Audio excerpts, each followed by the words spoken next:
Bonjour à toutes et à tous et bienvenue pour ce nouveau numéro du Point des marchés, votre rendez-vous avec l'analyse des marchés. Aujourd'hui, je suis en compagnie d'Arthur, expert chez Agritel. Alors Arthur, le rapport USDA pour la nouvelle campagne vient de sortir. Quels sont les éléments clés de ce rapport ? Alors effectivement, un rapport USDA qui vient de sortir et qui donne des premières estimations pour la nouvelle campagne. Un rapport qui a été riche en enseignements.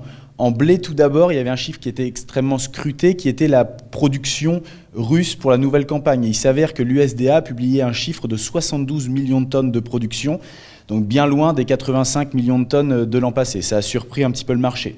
Ensuite, aux États-Unis, pareil, une production inférieure à 50 millions de tonnes, qui était un palier, un seuil clé. Donc là, on est plutôt aux alentours des 49 millions de tonnes. C'est un élément, pareil, important. Seule hausse de la production à constater, c'est en Argentine où tout va bien pour l'instant et qui avoisinerait les 19,5 millions de tonnes de production, ce qui est non négligeable et ce qui doit être pris en compte aussi par le marché. Enfin, toutes ces révisions de production entraînent une baisse significative des stocks pour la prochaine campagne, des stocks de fin qui pourraient être au plus bas depuis 6 ans, depuis ces 6 dernières années, à environ 125 millions de tonnes, ce qui est quand même important. Enfin, en maïs, on a un petit peu le même scénario, puisqu'en maïs, on a une baisse généralisée des stocks de fin qui est aux alentours de moins 36 millions de tonnes par rapport à l'an dernier, donc c'est quand même colossal, alors que les analystes attendaient moins 12 millions de tonnes, donc même si on ne comprenait pas bien comment les analystes pouvaient être à moins 12 alors que c'était quand même prévisible ce moins 36, c'est quand même un chiffre qui est conséquent. Il y a plusieurs raisons. Il y a une première raison qui est la baisse de la production aux États-Unis. Et on sait, dans un pays producteur de maïs comme les États-Unis, chaque variation de production reste très importante. Et on a également une politique chinoise qui incite à la consommation de maïs. Donc une hausse de la consommation de maïs au niveau mondial qui n'est pas suivi par une hausse de la production, on aura des stocks qui seraient vraiment extrêmement bas. Donc un rapport haussier en blé et haussier en maïs. Est-ce qu'il y a d'autres éléments de soutien ?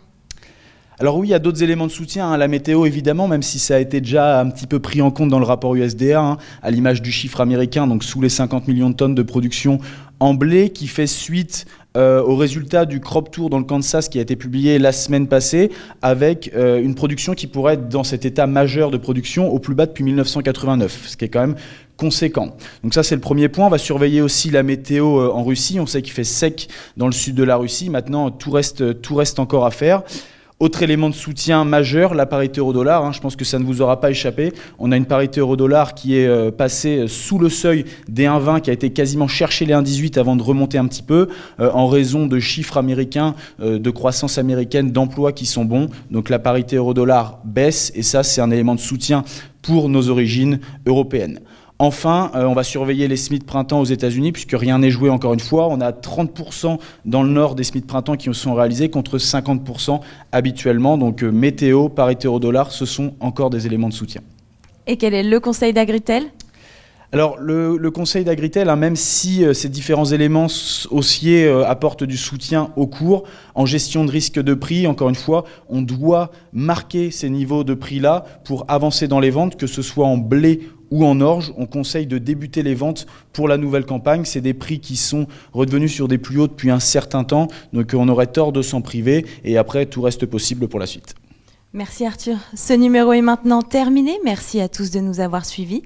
Rendez-vous dans 2 semaines pour votre prochaine édition du Point des marchés. Retrouvez les analyses d'Agritel sur le service expert Grande Culture de Planchamp.com.